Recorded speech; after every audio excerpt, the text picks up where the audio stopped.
right, today we're going to be making an Advent calendar so that we can use that throughout the rest of our Advent time.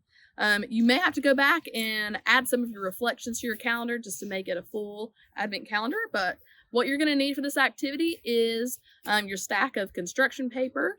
You should have a good amount of construction paper left, so make sure to save one of those for a future activity, but you'll be using the rest of those. And what you're going to do is you're going to be cutting out pennants or a kind of triangle out of those papers. You're going to get 4 out of each one.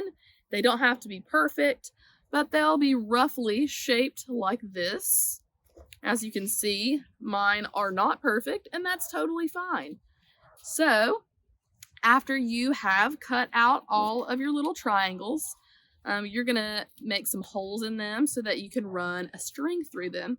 So they're going to be hung up in a long calendar. So what you're going to do is I just gently folded the top part of this and then cut a little slit in the top here and here. That way I can take this string and I can slip one side in to one hole.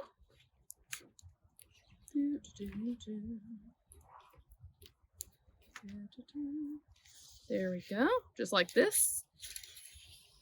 Slide it all the way next to your last triangle. I've put a few on here in advance. And you go through the other side, just like this. Now, every day of Advent, you have the opportunity as a part of your devotion to do a little prayer time and reflection.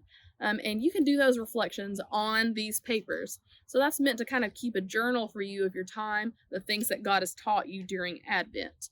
So you can do that and add them as you go, or you can put all of them up at once and then write on each one as you go. Whatever you want to do is perfectly fine. And you'll be hanging this up. Whoop. We got one wild one up here. We got one wild one up here.